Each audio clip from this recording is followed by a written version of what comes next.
Señoras, señores, ¿cómo están? Bienvenidos a De Viva Voz. Oiga, qué gusto me da que estés nuevamente con nosotros, qué gusto me da que también nos sigan en nuestras redes sociales y vean nuestros programas. Les recuerdo que me pueden encontrar como Pedro Castorena en Facebook, Pedro Castorena en Instagram y Pedro Castorena en Twitter. Ahí me encuentra, ahí también comparto este material, el material que ve en estos programas, y también me da mucho gusto que ahí nos haga comentarios y nos ponga su punto de vista, porque su punto de vista es lo más importante en este programa. Oiga, teníamos que tener aquí en la mesa nuevamente a Óscar Díaz Salazar, el Tamaulipas. Estamos viviendo un proceso ya de transición del gobierno, el gobierno panista, a un gobierno morenista. Una forma de hacer política contra otra forma de hacer política. Y qué mejor que tener aquí en la mesa el análisis de mi amigo Óscar Díaz Salazar. En 20 segundos, comenzamos.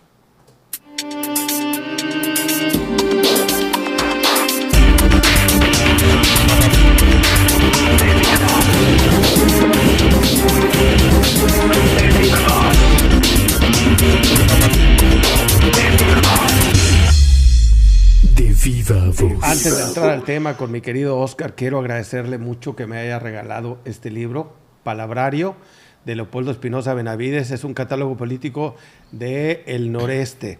Es un gran regalo, te agradezco mucho, Óscar, y te doy la bienvenida. Gracias, Pedro, a ti por invitarme, por compartir esta mesa, estos micrófonos. Qué bueno que coincidimos. Teníamos rato que intentábamos hacer una nueva edición de este programa tan interesante. Y se me había caído el rating, cabrón, por eso estás aquí. No, aquí estamos después de tus múltiples ocupaciones y también de que yo por ahí anduve de vago un poquito, pero aquí estamos, volvemos a coincidir y creo que con mucho material acumulado para el comentario, Pedro. Sí, mucho, y una de las cosas importantes es el entorno político al que está ahorita, o en el que está ahorita metido el Estado. Hace aproximadamente 2 meses y medio, 3, llevó la elección en donde el pueblo eligió a Américo Villarreal Anaya como el próximo gobernador del estado de Tamaulipas. De aquel entonces, ahora, en donde debió de haber empezado una situación tersa para el cambio de gobierno, parece que las cosas, después de estar apretadas, se aflojaron. Me gustaría hacer un resumen contigo de lo que pasó después de la elección, porque es importante para lo que estamos viendo en este momento. Pues hay muchas aristas, muchas perspectivas de dónde ver esto. Te comento lo que está ocurriendo en este momento. Hace un par de horas de cuando estamos grabando esto, hay una incursión de diversas autoridades en los negocios del diputado Gustavo Cárdenas Gutiérrez. Porque ya, pues si Gustavo Cárdenas tenía tiempo de aliado de la fracción parlamentaria de Morena, ya cada vez que se acerca la salida de los panistas y el encumbramiento de Américo Villarreal y del gobierno de Morena, pues ya más claramente se está definiendo del lado de Morena, y eso implica una reacción de los que se van. O sea, particularmente del que se va, del gobernador Francisco García Cabeza de Vaca, que pues es fiel a su estilo, a su modo de hacer política. Los que hemos seguido su trayectoria sabemos que no es muy dado a cubrir las cortesías políticas. Lo dijo el gobernador electo hace cosa de unas 2 o 3 semanas, que dijo, ya no esperamos cortesía política, nos vamos a limitar a esperar lo que dice el librito, lo que dice la ley, lo que dice la Constitución, la ley específica de la entrega-recepción de los poderes, porque, lo dijo otra vez, cito, ya no esperamos cortesía política. Sí, porque dicho sea de paso, en las transiciones anteriores y en la mayoría de los gobiernos en los estados, inclusive en la presidencia de la República, después de ganar la elección viene el reconocimiento. Sí. Después del reconocimiento viene la primera reunión, digamos, informal, en donde el mandatario que se va se reúne con el mandatario que llega y parte de su equipo. No el equipo de transición, pero sí parte de su equipo muy cercano. Hay una felicitación, digámoslo así, como cortesía política, de un reconocimiento del triunfo personalmente. Y además, de ahí, en algún momento le presentan las personas que eventualmente serán las encargadas del proceso de transición. Hay comunicación entre el gobierno que viene y el gobierno que se va en todas las áreas, para ver, digamos, cómo empatar los proyectos que se quedan o que están en el camino con los proyectos que llegan. Casi siempre existe ese trabajo. No falta aquel que va a la Secretaría de Desarrollo Rural, a la Secretaría de Desarrollo Social, a la Secretaría de Gobierno, para ver los temas que dejaron en el camino y los temas donde pueden empatar los temas que vienen. Eso es básicamente, inclusive, cuando pierde un gobierno de un partido y gana el candidato del otro partido. Es casi una, digamos, una reacción natural de los gobiernos para abrir el espacio. Aquí no se vio. Y no se ha visto como tradicionalmente es. Hay muchas cosas que no hemos visto en este proceso de transición. Primero, bien mencionas que nos quedamos esperando la felicitación del gobernador, a quien había resultado triunfador en la jornada electoral del 5 de junio, si mal no recuerdo. Sí. Es una tradición de cortesía política que cuando la elección está claramente definida, y creo que así fue la elección en donde ganó Américo Villarreal Anaya, el diferencial era claramente a favor de Américo Villarreal, esa misma noche se acostumbra que el gobernador se asuma como gobernante de todos, como autoridad por encima de su grupo, de su facción, y le reconozca que los ciudadanos han favorecido con su voto, con su confianza a un candidato. No se dio, eso ya no lo vimos. Y eso creo yo que fue un indicador de cómo vendrían las cosas, ese no reconocimiento. Hay declaraciones en estos meses que van de la transición, de la salida de la jornada electoral al día 1 de octubre, en que va a tomar posesión el nuevo gobernador. La discursiva, la narrativa ha sido que está impugnado, que es probable que se caiga la elección, que incluso hacen mención de algunos factores con los que ellos están alegando que la elección no debería ser validada, que es la participación de grupos de la delincuencia organizada, concretamente de los grupos políticos que jefatura el señor Leal Moncada, hoy encerrado en un penal de aquí de Reynosa, con el detalle, aquí lo menciono, que son los mismos grupos políticos que en 2016 le dieron el apoyo al PAN y le ayudaron a llegar a la gobernatura. Casos muy concretos, muy específicos, los Leal Moncada con la columna a la que denominan cívica cuando los acompañaron a los panistas, y que le denominan armada y delincuencia organizada cuando su participación política fue con Morena.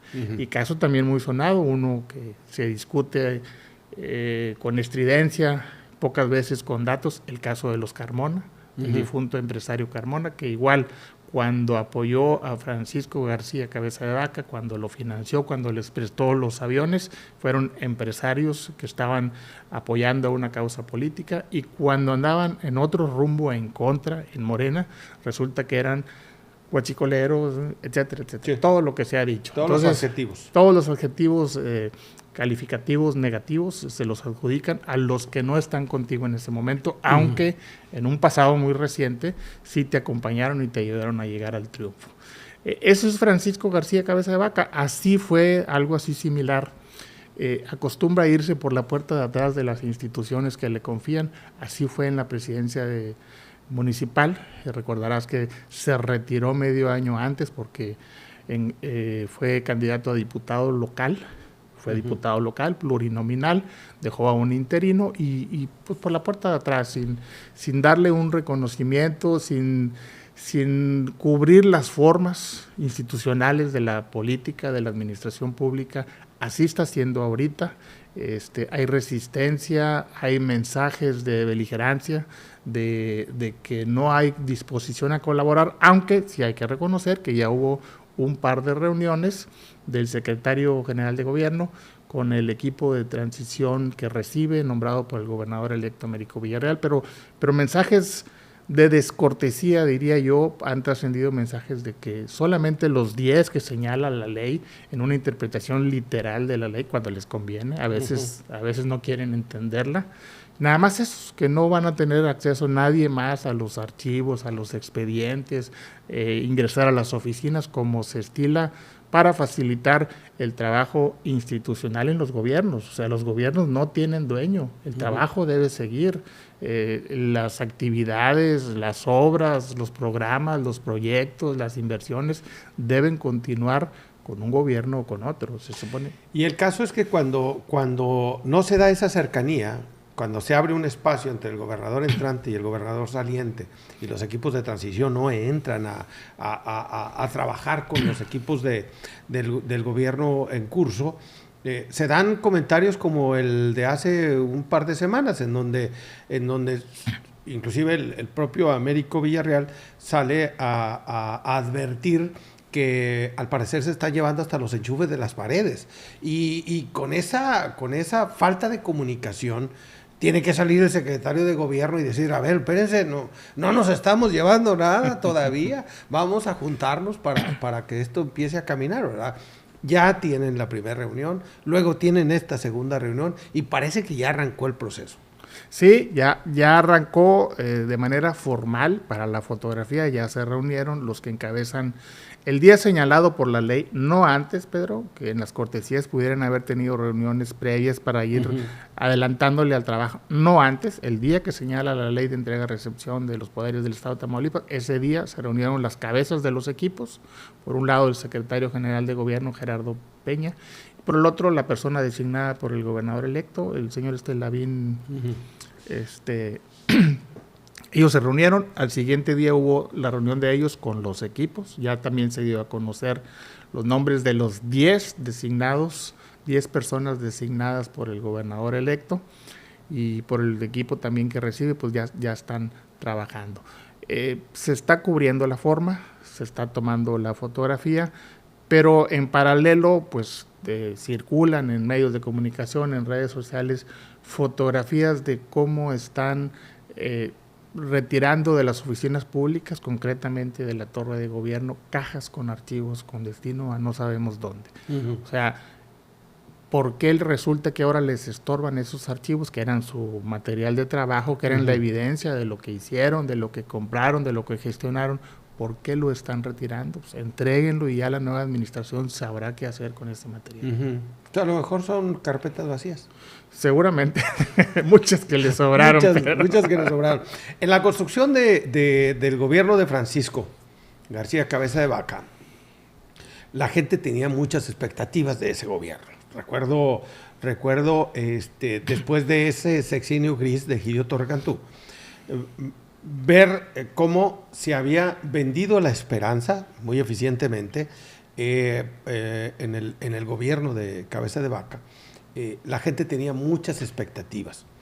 Yo hoy veo, y te doy mi punto de vista, que la gente tiene pocas expectativas del gobierno de Américo Villarreal. No es mi punto de vista. He platicado con muchas personas y van desde el comentario de, no, hombre, todo es lo mismo.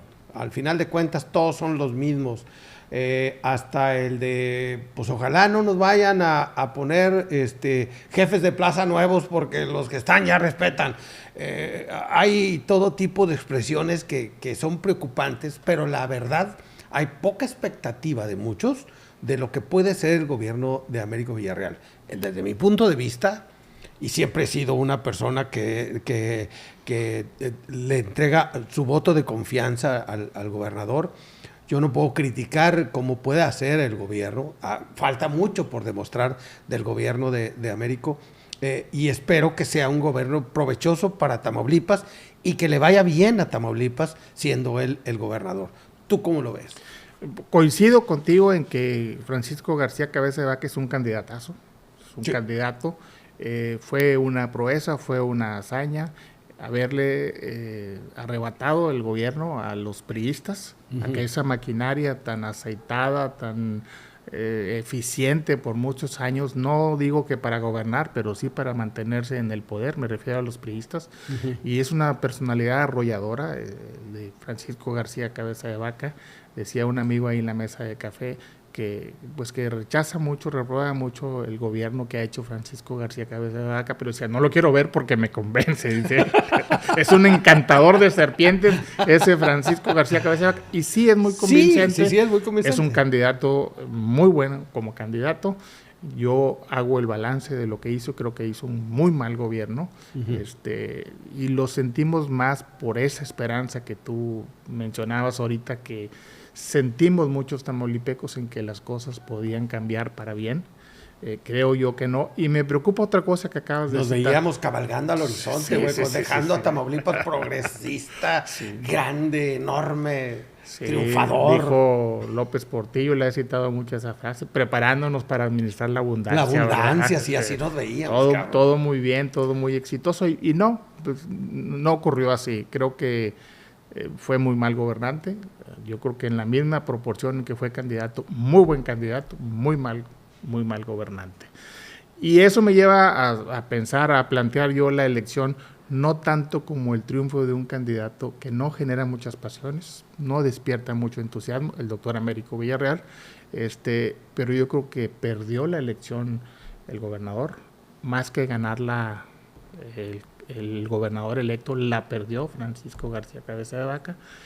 Y en los elementos, en los factores que contribuyeron al triunfo, pues yo creo que fue mucho la imagen del presidente de la República y la inercia que trae Morena. Algo debió sumar el gobernador electo, a lo mejor el contraste lo vimos bien muchos también, ya alguien más prudente, el atrabancado, el picudo, el insolente, pues nos hartó, nos fastidió, no nos dio buenos resultados. Entonces vámonos con alguien más tranquilo, más prudente, sin estridencias, alguien más correcto, más mesurado, que es el gobernador electo, y con eso pues pretendo describirlo, obviamente no ofenderlo, creo que así es su personalidad, y bueno, pues ahora le va a tocar gobernar, y le ha tocado lidiar con el gobernador electo. Por mucho tiempo lo evadió. Yo soy de los que opinó que debió pronunciarse cuando era senador, contra Cabeza de Vaca, contra los desmanes que hacía Cabeza de Vaca. Si le sacó la vuelta por mucho tiempo, hubo un momento en que era preciso que se definiera cuando se planteó la desaparición de poderes, porque era precisamente en el Senado donde estaba el hoy gobernador electo, donde él representaba a Tamaulipas. También esa la evadió, pero entiendo que era una estrategia política de no confrontación, que, bueno, pues tú sabes que la política, las estrategias políticas se juzgan por los resultados, mayormente, y ganó. Una de las cosas que he escuchado también es que el gobernador electo, Américo Villarreal, va a aterrizar la cuarta T en Tamaulipas. ¿Qué es la cuarta T? La cuarta T, bueno, la expresión original se remite a los grandes movimientos que se han registrado en la historia de nuestro país, la revolución, la independencia y la reforma. Serían las tres grandes transformaciones que ya son parte de nuestra historia, y hay una pretensión por parte del presidente López Obrador y del equipo que lo acompaña de ser tan relevante, tan importante y tan definitiva su participación como presidente de la República, que llegue a ser una transformación de lo que tenemos. No sé para qué, pero es una gran transformación. Pero han usado la expresión para decir que vienen por algo muy positivo.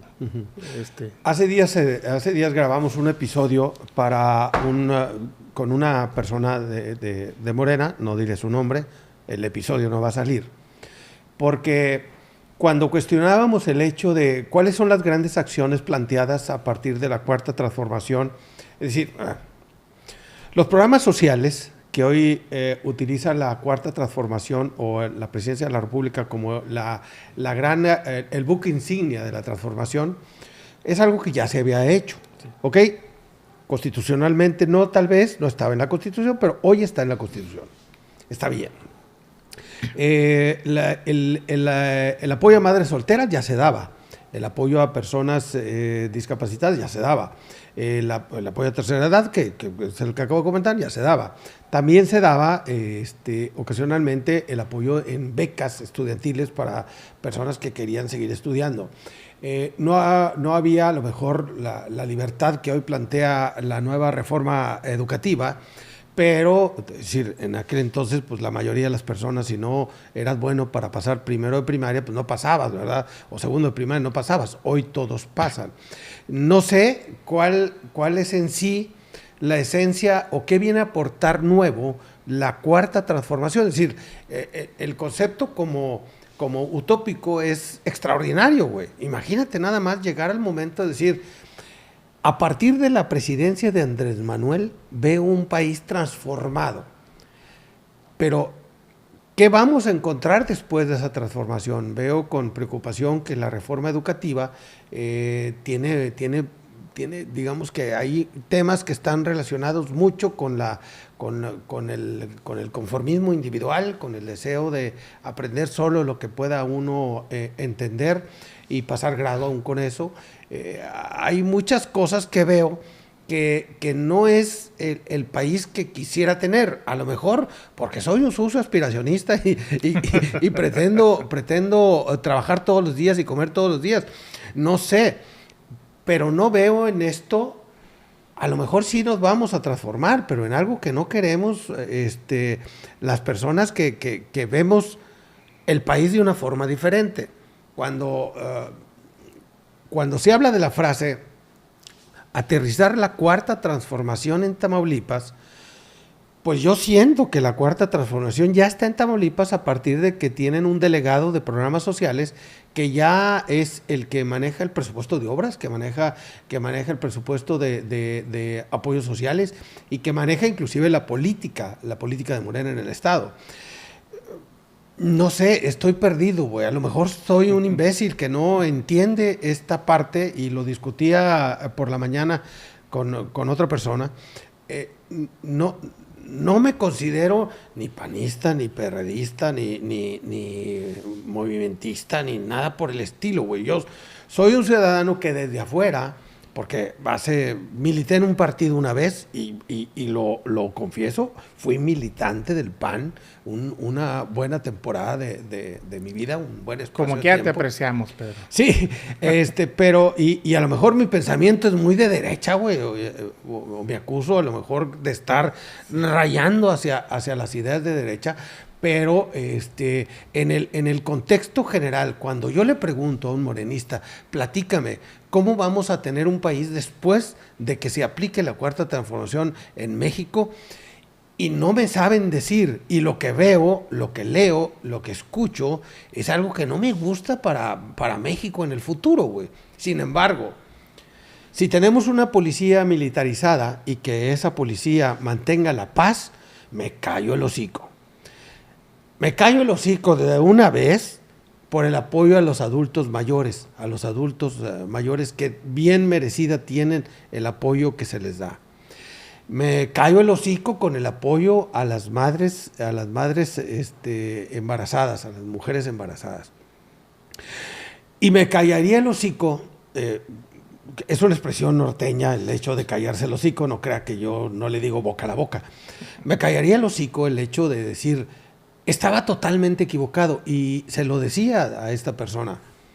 Me encantaría estar totalmente equivocado, y si eso es, voy a poner una foto de Andrés Manuel López Obrador con una veladora. Pero creo, que estamos viviendo una economía de ficción,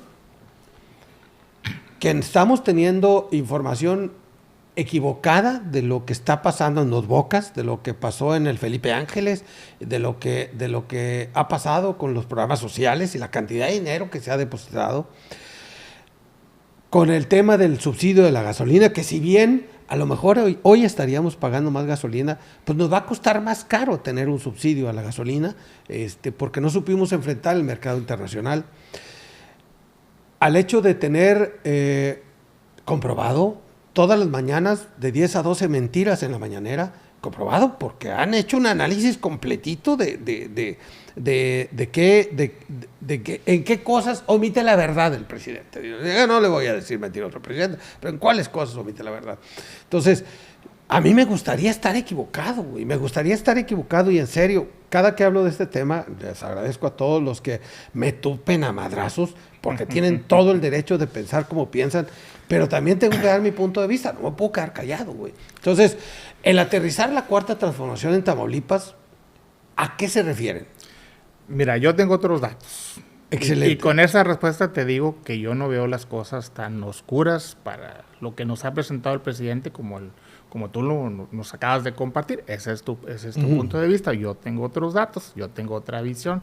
Y yo diría que hay cosas claramente positivas y aplaudibles en el hacer del presidente, que también habrá muchas negativas, pero puedo platicarte algunas. Mira, una de ellas, por ejemplo, es si hemos vivido como país del petróleo, pues me parece lo más sensato retomar la soberanía energética.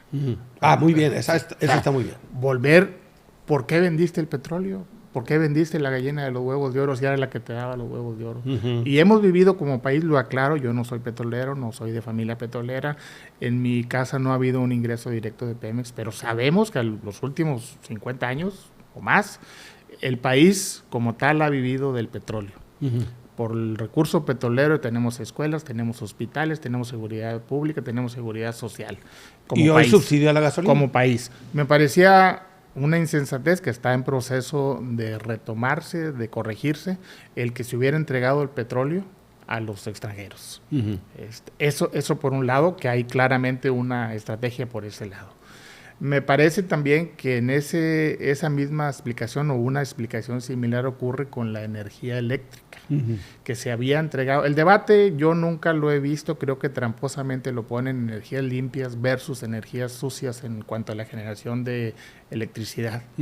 No era lo que se cuestionaba que fueran amables o amigables con el ambiente los papalotes, eran los contratos que tenían las empresas transnacionales, el gran negocio que hacían, que los llevaba incluso a subutilizar, a descomponer incluso la tecnología y las plantas productoras de nosotros, del país, del Estado.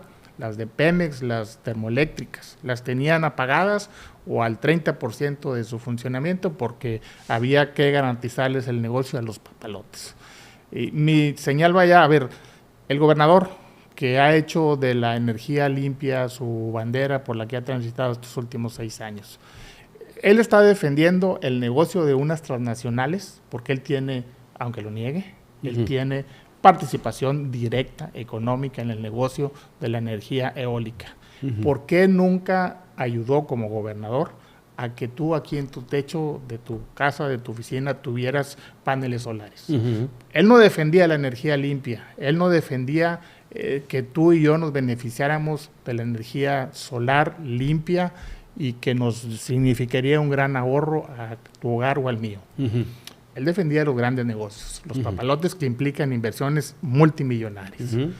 Eso por mencionarte otro tema. En el tema educativo concretamente, me gusta porque tal vez por mi biografía, yo soy hijo de maestros normalistas. No me gustaba la perspectiva que nos ofrecía Enrique Peña Nieto de decir cualquiera puede enseñar. Yo creo que no. Yo creo que ahí no. Ahí sí hubo un gran error. Yo creo que no es de pasar un examen. Yo creo que ahí el modelo norteamericano no es mejor que el nuestro. Acá consideramos que los maestros tienen que formarse en las escuelas normales, es decir, una institución especializada en la formación de maestros, de docentes, y no como decía Enrique Peña Nieto, tú ingeniero, tú abogado, tú doctor, tú laboratorista, presenta un examen y métete a dar clases. Eso lo eliminó. Inclusive la carrera de educadora, ¿recuerdas? Sí. Eso lo eliminó de entrada, es uno de los compromisos que de inmediato cumplió el presidente, de decir, a la escuela van los normalistas. Por excepción, por decirte, en las escuelas técnicas, en donde hay que dar soldadura, en donde hay que dar refrigeración, pues entrarán ingenieros, entrarán matemáticos, etcétera. Pero a la escuela van los normalistas, van los maestros. Eso ya lo canceló de entrada el presidente López Obrador. Pero bueno, yo no quiero ser propagandista del presidente, hay cosas que veo, hay cosas también que me disgustan. Yo los invito a los que nos ven, me pareció hoy muy interesante el informe, el discurso, porque ya ves que ahora el formato cambió, va un propio, en este caso el secretario de Gobierno, el día 1 de septiembre se presentó en la Cámara con el documento que es estrictamente el informe de Gobierno, y el presidente tuvo una participación en no recuerdo en qué recinto fue, parece que no fue en Palacio Nacional. Fue en el patio de Palacio Nacional. En el patio de Palacio Nacional. Bueno, muy bueno el discurso, porque es muy concreto, muy cualitativo, más que muy cuantitativo, perdón, más que hablarnos de adjetivos y de echarse confeti solo, presentó muchos números. Así lo recibí y así lo entrego. Así estaba en este indicador y así vamos en este otro momento. Me parece muy, muy interesante ese informe de Gobierno, que es, bueno, pues ese sí es una defensa de lo que ha venido haciendo el presidente en estos 4 años ya, Pedro. 4 años de gobierno. ¿Qué podemos esperar del gobierno de Américo Villarreal en Tamaulipas? Ándale, ese es otro tema que yo diría, ahí sí, cuando hablan de aterrizar la 4T, porque esa es la expresión que del gobierno. Sí, medio sí, ¿qué curiosa. vamos a ver cuando aterrice la 4T? ¿Qué me gustaría ver? ¿Qué sería, desde mi perspectiva, realmente empatar, homologar lo que está haciendo el presidente con lo que se esperaría en Tamaulipas? Bueno, pues un impulso a los programas sociales, porque una cosa es que haya becas, 5, por ponerle un número, ¿verdad? 5 en todos los gobiernos y el presidente la suba a 10,000, por ejemplo. Sí. ¿Sí? Sí hay, la diferencia creo yo es cuantitativa. Tienes razón cuando dices todo eso ya existía, sí, pero ¿en qué proporción? ¿A qué se le metía más centavo? Porque finalmente una gran parte de gobernar es cómo gastas. Y yo creo que el presidente, si no ha inventado prácticamente nada, sí ha gastado de manera diferente. Sí le ha dado más, de cierta manera ha cumplido con el eslogan que arrastró por 10, 12 años, de que por el bien de todos, primero los pobres. Me parece una política correcta, sensata, que el gobierno sirva para redistribuir la riqueza, para ayudarle al más amolado, al que viene más atrás, jalarlo. Y no como existía en los gobiernos priistas, neoliberales, panistas, que también se valía, estaba en la Constitución, no era ilegal darle apoyo al fomento, ayudarle a una empresa que generara empleo.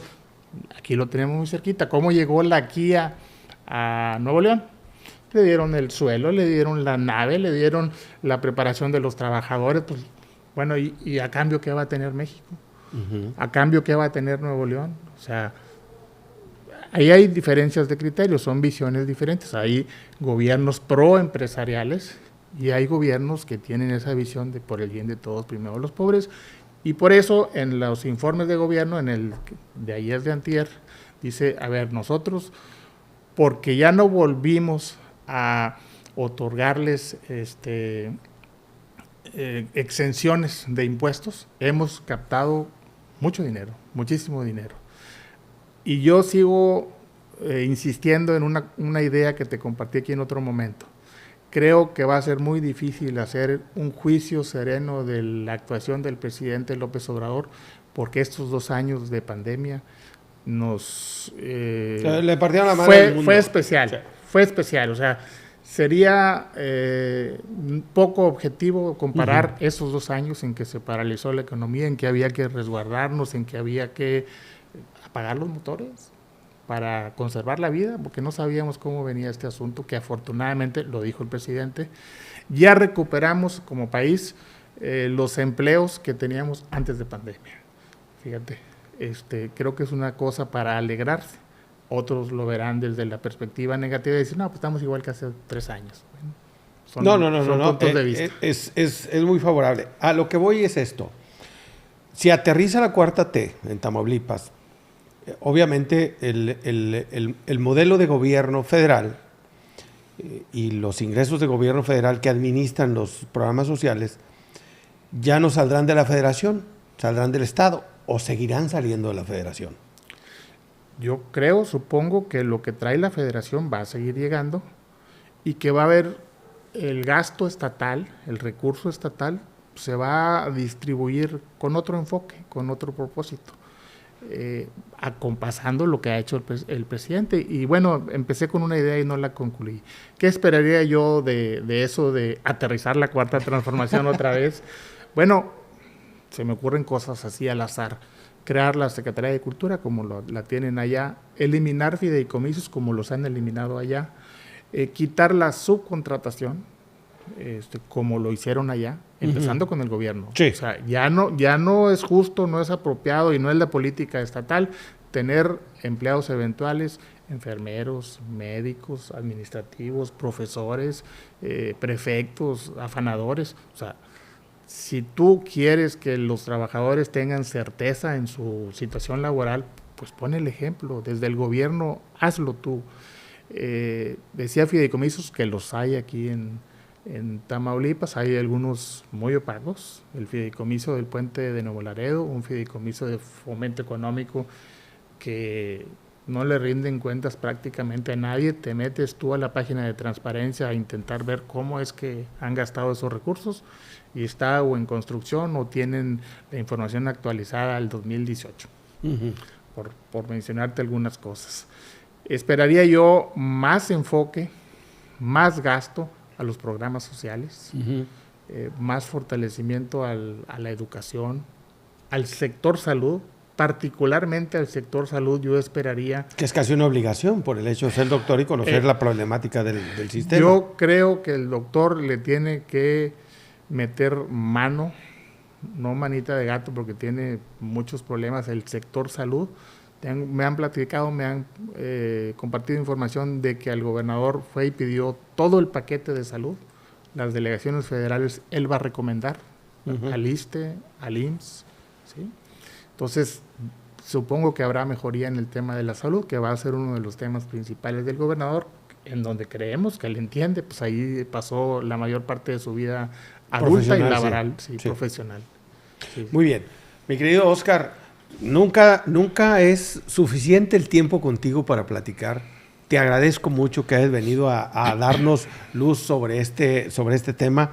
Muy agradecido, gracias por darte el tiempo y ojalá tengamos la oportunidad de platicar y te voy a comprometer aquí. Vamos a hacer una segunda parte de este programa. Despedimos y quédate, porque vamos a hacer una segunda parte. Órale, sale.